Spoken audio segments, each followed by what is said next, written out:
Good morning student. Bhagwati शिक्षण प्रशिक्षण महाविद्यालय की ऑनलाइन क्लासेस कई माह से जारी है। इसी के साथ में आपका स्वागत है अपन की ऑनलाइन क्लासेस में। और अपनी 4th यूनिट चल रही है, 3 कंप्लीट हो चुकी है। तो आज का जो हमारा टॉपिक है वो है टीम टीचिंग। अपन ने पिछली बार जो पढ़ा था वो विभिन्नता वाले कक्षा कक्ष में अधिगम प्रक्रिया में वो देखा था कि विभिन्नता होते हुए भी कक्षा कक्ष में विद्यार्थी किस प्रकार से समान भाव से पढ़ते हैं। तो इसका अध्ययन किया था। तो आज हम उसी के साथ में आज अध्ययन करेंगे क्योंकि तकनीकी नवाचार चल रहा है। तो नवाचार का जो अपना टॉपिक है वो है टीम टीचिंग। तो टीम टीचिंग क्या होता है? तो टीम टीचिंग होता है अपना दल शिक्षण। तो आज का टॉपिक क्या है अपना दल शिक्षण यानी टीम टीचिंग। अब टीम टीचिंग क्या है, टीम टीचिंग क्यों है? तो ये टीम टीचिंग जो है एक नवाचार है इसमें शिक्षा में। तो शिक्षा में एक नई प्रक्रिया है, तो इससे बच्चे ज्यादा सीख जाए, अच्छे से सीखे, तो इसलिए टीम टीचिंग का प्रयोग किया जाता है। अब कब से इसका क्या हुआ, इसकी प्रोसेस क्या है, वो सारी चीजों का हम अध्ययन करेंगे। तो इसी प्रकार से अपन देखते हैं दल शिक्षण का संप्रति। तो दल शिक्षण लगभग 40 वर्ष पूर्व शिक्षण में सुधार के उद्देश्य से अमेरिका के हार्वर्ड विश्वविद्यालय में प्रारंभ किया जाने वाला एक नवाचार है। कहाँ पे हुआ था इसका प्रारंभ? अमेरिका के हार्वर्ड में, अमेरिका के हार्वर्ड विश्वविद्यालय। ठीक है,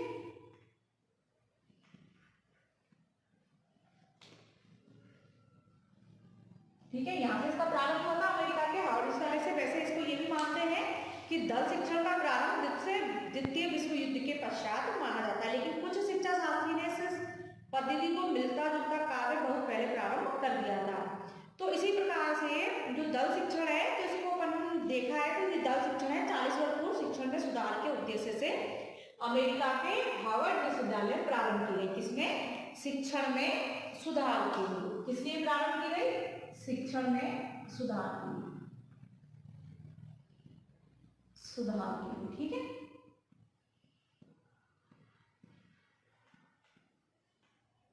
तो अमेरिका में हार्वर्ड विश्वविद्यालय में प्रारंभ हुई, प्रारंभ और शिक्षण में सुधार के लिए प्रारंभ की गई। तो इसमें यही है कि ये एक प्रारंभ क्या है, ये नवाचार है। भारत में अधिगम एवं शिक्षण के निर्मित नवाचार के रूप में इसका प्रचलन अब प्रारंभ हो रहा है, हो गया है ना, चालू हो गया है। जब अपन दल शिक्षण पढ़ रहे हैं काफी समय से, तो दल शिक्षण जो है इसको अपन क्या कहते हैं? तो कक्षा शिक्षण को बदलने और सुधारने की प्रेरणा से जन्मी प्रणाली है। तो ये अंग्रेजी के 2 शब्दों से मिलकर बना है। किससे? अंग्रेजी के 2 शब्दों से मिलकर बना है। किससे? अंग्रेजी के 2 शब्दों से मिलकर बना है।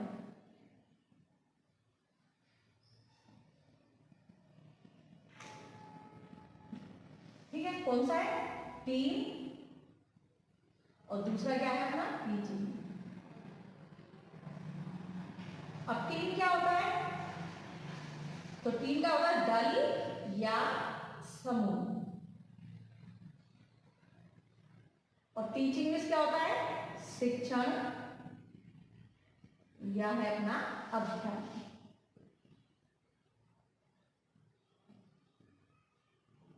ठीक है, टीम टीचिंग से बना है, तो ये हो गया दल या शिक्षण। तो दल या शिक्षण यानी एक दल या समूह के द्वारा शिक्षण का कार्य कराना, जिसके अंदर 2 या 2 से अधिक अध्यापक हो और अलग अलग विषयों के विशेषज्ञ हो, तो उनके मध्य जो शिक्षण कार्य किया जाता है उसको क्या कहते हैं? Team teaching. तो टीम टीचिंग इसी प्रकार से है। तो इसका मतलब हो गया दल शिक्षण या समूह शिक्षण या टोली शिक्षण। इसके नाम हो गए दल शिक्षण, समूह शिक्षण या टोली शिक्षण। इतने सारे नाम हो गए ना, तो इसका नाम हो गया दल शिक्षण, ये तो आपको पता ही है। दूसरा नाम हो गया समूह शिक्षण, और तीसरा क्या हो गया? टोली शिक्षण। अब ये तीनों शिक्षण को क्या कहते हैं? टीम टीचिंग, जिसमें अपने अपने विषय के विशेषज्ञ के द्वारा शिक्षण कार्य कराया जाता है। एक शिक्षक ना हो, इसके अंदर कई शिक्षक होते हैं, 2 हो सकते हैं, 4 हो सकते हैं, 6 हो सकते हैं, कितनी भी संख्या इनकी हो सकती है। तो टीम टीचिंग कोई है कि अलग अलग अध्यापकों के द्वारा एक समूह के रूप में शिक्षण का कार्य कराना, तो इसको कहते हैं टीम टीचिंग। अब हम देखते हैं ये आपको समझ ये शिक्षण में सुधार के लिए एक प्रक्रिया है और नवाचार है मतलब एक, और इसका इंग्लिश के शब्द से बना है अंग्रेजी में टीम और टीचिंग से, जिसका अर्थ होता है दल या समूह, या टीचिंग का होता है शिक्षण का या अध्ययन। तो इसी प्रकार से अब ये तो मैंने अब समझ लिया कि टीम टीचिंग क्या होता है। अब अपन देखते हैं इसका स्वरूप। ये तो मैंने दल शिक्षण का संप्रत्य देख लिया कि क्या है, कहां से प्रारंभ हुआ।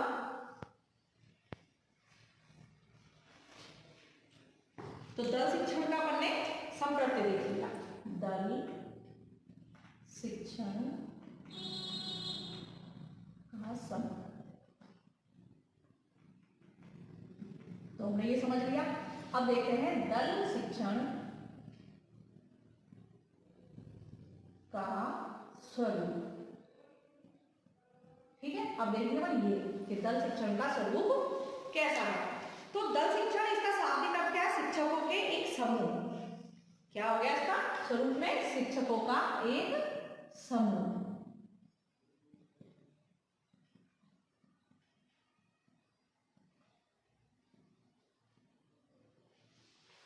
ठीक है, तो शिक्षकों का एक समूह है अर्थात दल द्वारा शिक्षण कार्य किया जा रहा है, यानी समूह शिक्षण कक्षा में चलने वाली शिक्षण अधिगम प्रक्रिया में सुधार लाने के लिए एक प्रकार की अनुदेशनात्मक व्यवस्था है। कैसी व्यवस्था है, जो शिक्षण अधिगम प्रक्रिया में सुधार के लिए एक अनुदेशनात्मक प्रक्रिया है। क्या, दल शिक्षण, यानी शिक्षकों का एक समूह है, शिक्षक के समूह द्वारा भी शिक्षण कार्य कराया जाता है, जिससे शिक्षण व्यवस्था में सुधार किया जाता है। और ये एक अनुदेशनात्मक व्यवस्था है जिसमें शिक्षक और उसकी कक्षा के छात्र भाग लेते हैं। कौन लेते हैं, शिक्षक और कक्षा के छात्र।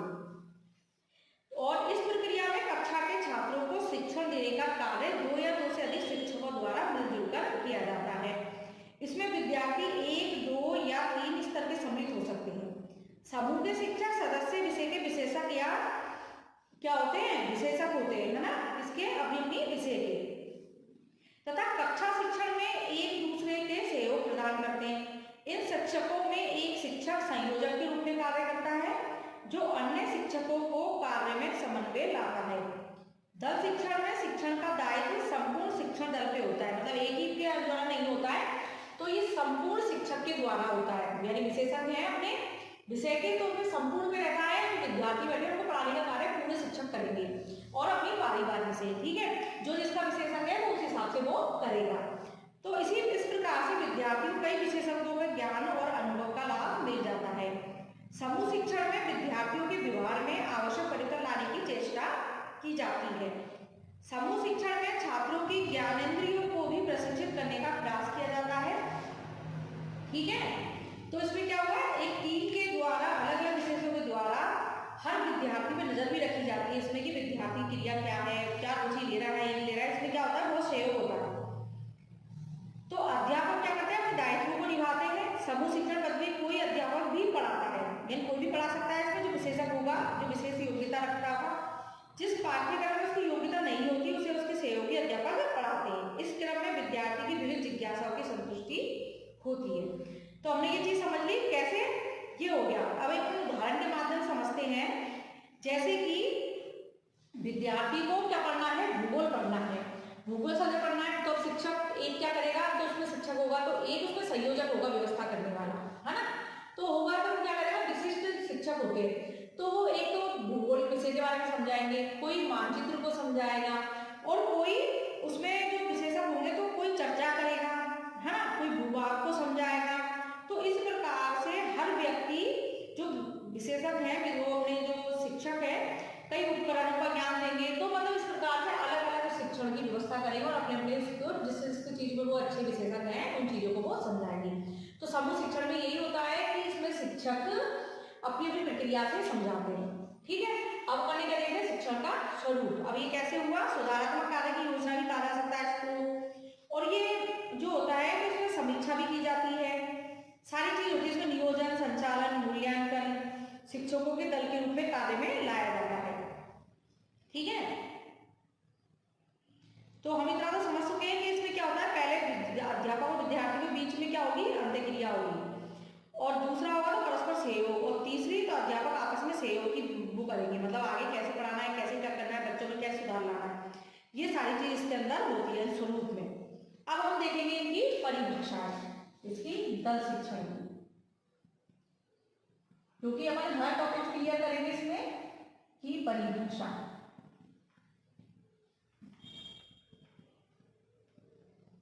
तो अपन ने स्वरूप दे दिया, स्वरूप दे दिया कैसे होता है, तो अलग अलग विषय होते हैं, तो कोई कुछ करेगा कोई कुछ करेगा, इस प्रकार से होगा। अब हम देखेंगे दल शिक्षण की परिभाषा। परिभाषाएं समझने के लिए हमें अपन को देखना पड़ेगा कि कौन से विचारक ने क्या है, जिससे कि दल शिक्षण को अच्छे से समझा जा सके। तो इस प्रकार से जो अपनी कार्लो आल्सन के अनुसार है, तो दल शिक्षण अनुदेश परिस्थितियों को उत्पन्न करने की एक प्रविधि है, यानी अनुदेशन यानी सीखने के लिए, यानी किसी को देखना दिखाना सिखाना, तो वो परिस्थिति उत्पन्न करने की प्रविधि है ना। तो इसमें दो या दो से अधिक अध्यापक अपने कौशल तथा शिक्षण योजना का छात्रों के समूह के शिक्षण में सहयोग करते हैं, यानी दो या दो से अधिक शिक्षक जो होते हैं, अध्यापक जो होते हैं, तो उनमें जो कौशल होते हैं, पढ़ाने के जो कौशल है, उनके अंदर जो अच्छी आदतें हैं, जो विशेषता है, तो वो कौशल है ना, अपने अंदर जो कौशल है तथा शिक्षण योजना का छात्रों के समूह के शिक्षण में सहयोग करते हैं, जिसमें लचीली योजना को प्रयोग में लाई जाती है, जो किसी विशिष्ट अनुदेशन की आवश्यकता अनुसार बदली भी जा सकती है। यानी जो कौशल है, जो शिक्षण व्यवस्था है, जो कर रहे हैं पाठ्य वस्तु समझाने के लिए, टॉपिक समझाने के लिए, क्योंकि कोई ना दल शिक्षण है तो कोई ना कोई टॉपिक होगा, कोई ना कोई प्रकरण तो होगा ना, तभी तो दल शिक्षण होगा। तो ये योजना होती है जो लचीली होती है, कि मतलब ये विद्यार्थी के अनुसार उसको बदला भी जा सकता है, विद्यार्थी किस स्तर के किस प्रकार से समझना चाहते हैं, तो इस प्रकार से उसमें बदला भी जा सकता है। ये किसने कहा है? कार्लो आल्सन के अनुसार है ये अपनी जो परिभाषा है। तो जो अनुदेशन की अवस्था अनुसार बदला भी जा सकता है। जो टीम टीचिंग होती है शिक्षकों के मध्य होती है, उनके अपने अपने कौशल होते हैं, लेकिन ये कौशल ऐसे होते हैं कि कठोर होंगे तो बदले भी जाएंगे, लचीली प्रक्रिया है तो ये बदले जा सकते हैं बच्चों को देखते हुए, जैसे कि बच्चों को समझ में आ जाए। इसी प्रकार से अपनी अगली जो परिभाषा है दूसरी है शैली तथा ओल्ड के अनुसार। तो इसको मैं साफ कर देती हूँ, आप दूसरी परिभाषा देखते हैं, इसको आप नोट करते जाइए।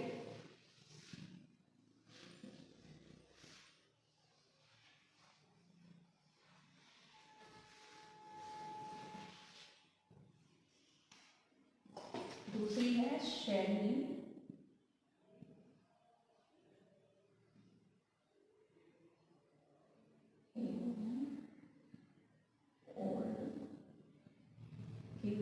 अनुसार। जो परिभाषा जरूरी होती है, कोई भी टॉपिक्स के लिए करना है तो वो परिभाषाएं आवश्यक होती है। अब ये क्या कहते हैं? दल शिक्षण अनुदेशनात्मक संगठन का वह प्रकार है, मतलब दल शिक्षण का। अब हमारी जो दूसरी जो हम देख रहे हैं शैली एवं मोल्ड के अनुसार, तो दल शिक्षण अनुदेशनात्मक संगठन का वह प्रकार है, यानी अनुदेशनात्मक संगठन का वह प्रकार है, यानी सीखने का अनुदेशन देना, मतलब जिसमें शिक्षण प्रदान करने वाले व्यक्तियों को कुछ छात्र सौंप दिए जाते हैं, है ना। यानी जो शिक्षण देंगे, जो शिक्षण प्रदान करने वाले व्यक्ति, यानी जो शिक्षा देने वाले विशेषज्ञ हैं, शिक्षक हैं, अध्यापक हैं, तो उनको कुछ छात्र दे दिए जाते हैं। जैसे कि मैथ के हैं तो मैथ वाले छात्र दे दिए, ज्योग्राफी है ज्योग्राफी वाले दे दिए, बायो वाले हैं बायो वाले दे दिए। इस प्रकार से जैसे कि अलग अलग केमिस्ट्री है, फिजिक्स है, जो सब्जेक्ट पढ़ते हो आप, हिंदी वाले हैं, इंग्लिश वाले हैं, तो अदर जितने भी सब्जेक्ट है, तो उस प्रकार के जो विशेषज्ञ हैं जिन जिन सब्जेक्ट के, तो वो शिक्षकों का एक विद्यार्थियों का शिक्षकता का ग्रुप है, ये इसमें समूह है। तो इसी प्रकार से विद्यार्थियों का समूह होता है। तो छात्र दे दिए कोई सब्जेक्ट के, तो क्या होता है, शिक्षण प्रदान करने वालों की संख्या 2 या 2 से अधिक होती है।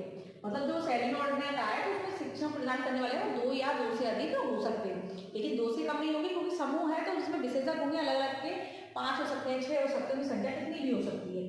तो इसमें यही है कि 2 या 2 से अधिक होती है, जिन्हें शिक्षक का दायित्व सौंपा जाता है, यानी वो शिक्षक है, विशेषज्ञ जो शिक्षक ही होते हैं, या फिर इसमें जो ज्ञान जिनके पास है, जो जिस सब्जेक्ट को जानते हैं, जिस प्रकार से जानते हैं, किसी भी प्रकार के हो सकते हैं, तो सौंपा जाता है, जो एक ही छात्र समूह को संपूर्ण विषय वस्तु या उसके किसी महत्वपूर्ण अंग को एक साथ शिक्षण करते हैं। यानी पढ़ाने के लिए जो शिक्षण कार्य देना है, जो महत्वपूर्ण अंग है, जो विषय वस्तु का, उसका शिक्षण कार्य कराते हैं। ये किसने कहा?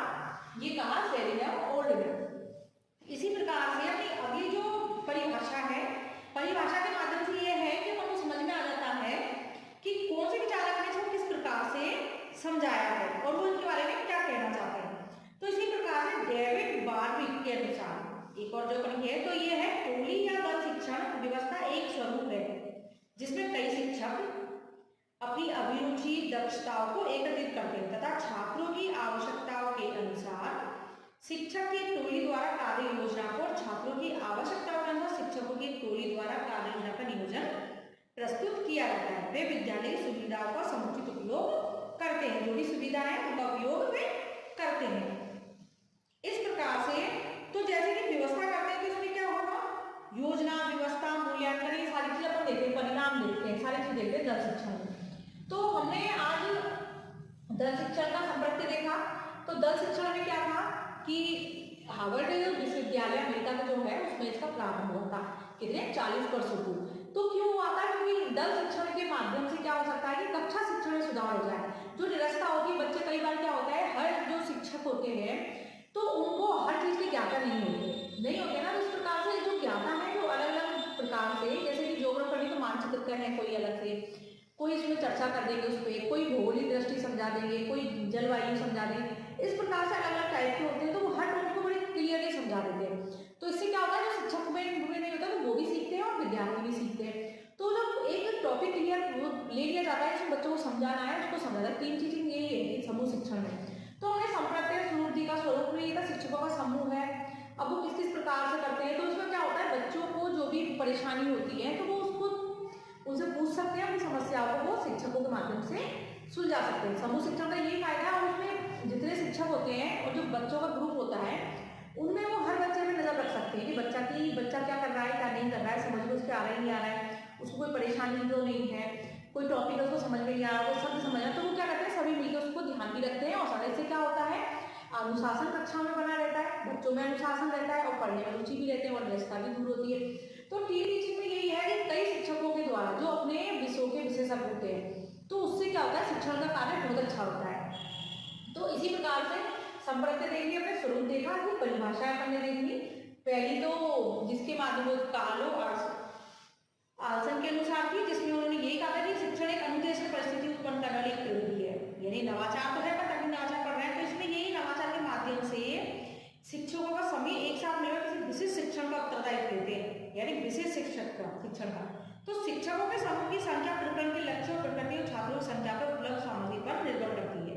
यानी जितने छात्र होंगे उसके हिसाब से ही, मतलब 1 में 10, 20, 30 ऐसा ग्रुप बनाया जाएगा जिससे कि अच्छे से शिक्षण कार्य हो सके। तो जो शिक्षकों के समूह की संख्या प्रकरण के लक्ष्य और प्रकृति तथा छात्रों की संख्या में उपलब्ध सामग्री पर निर्भर करती है। तो इसमें शिक्षकों का यह समूह पारस्परिक सहयोग करता है और शिक्षण में एक दूसरे सहयोग से कार्य संपन्न होता है। तो परिभाषा वगैरह सारी चीज देख ली हमने।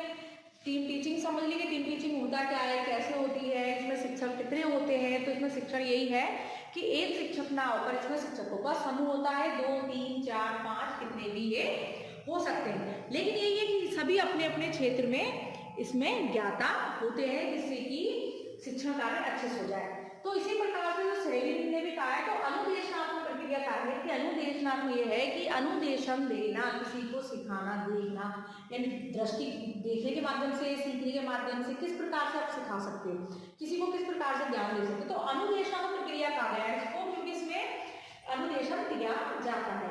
तो ये मैंने परिभाषाएं दे दी 2, तो 3 परिभाषा मैंने आपको बता दी है, 2 मैंने आपको नोट भी कराई है। तो स्वरूप अपने समझ लिए, सारी चीज हमने समझ लिए। अब जो हम आगे देखेंगे तो वो देखेंगे अपन इसकी दल शिक्षण की क्रियाविधि। इसकी क्रियाविधि कैसे है, तो क्रियाविधि को समझने के लिए अपन के सोपान है, तो अपन को किस प्रकार समझेंगे। तो अपन देते हैं दल शिक्षण की क्रियाविधि के सोपान, है ना। ये सारी चीज हमने देख ली है।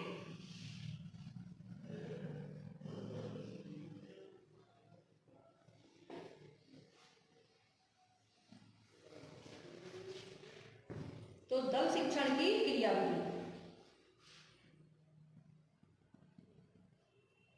अब क्रियाविधि अपन देख लेंगे दल शिक्षण में।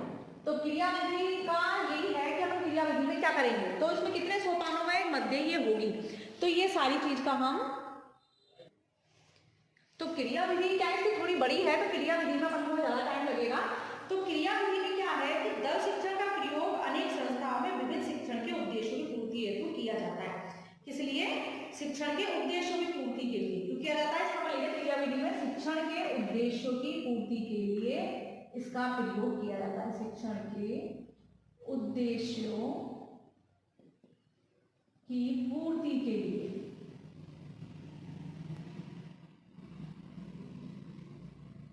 तो संस्थाएं हो, विश्वविद्यालय, शिक्षण, जो भी संस्थान का प्रयोग किया जाता है कि पूर्ति के लिए। तो प्रत्येक संस्था शिक्षण के उद्देश्य और अपने साधनों के संदर्भ में अलग अलग क्रियाविधियां बनाती रही है, यानी क्रियाविधि 17 अलग अलग है। तो इसकी क्रियाविधि है जो है पहली होगी उनकी प्रथम सोपान,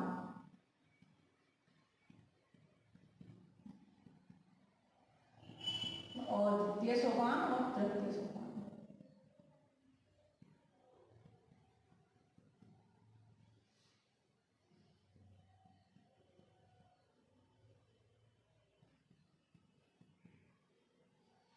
तो 3 सोपानों के मध्य में क्रियाविधि पूरी होगी, क्योंकि पूर्ति का दल शिक्षण की योजना तैयार करना। पहले में क्या होगा, दल शिक्षण की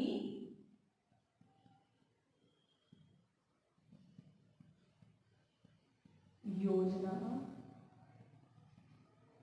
तैयार करना,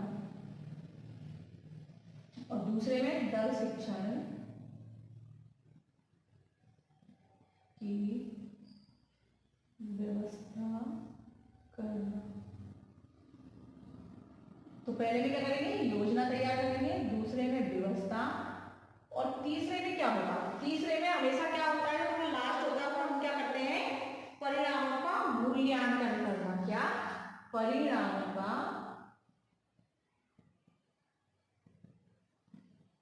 मूल्यांकन। तो इसकी जो क्रियाविधि है 3 सोपानों में होगी, प्रथम, द्वितीय और तृतीय। पहले में दल शिक्षण की योजना, दूसरे में व्यवस्था और तीसरे में मूल्यांकन।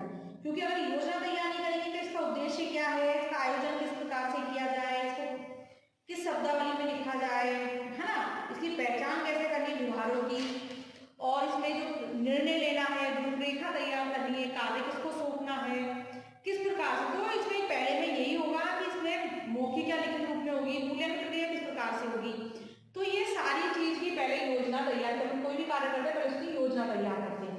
दूसरे में इसकी व्यवस्था कैसे करनी है, तो व्यवस्था में क्या करेंगे, छात्रों से प्रश्न किए जाते हैं, फिर बुनियादुद्देश्य स्पष्टीकरण किया जाता है, बोधगम्यता का ध्यान दिया जाता है, नेतृत्व प्रवचन, ये सारी चीजों को देखना है, कौन प्रवचन देगा, कौन छात्र इसको प्रोत्साहित करेंगे। तो इसमें ये सारी चीज गृह कार्य देना, क्रियाविधि, व्यवस्था किस प्रकार से करनी है, वो सारी चीज इसमें आती है।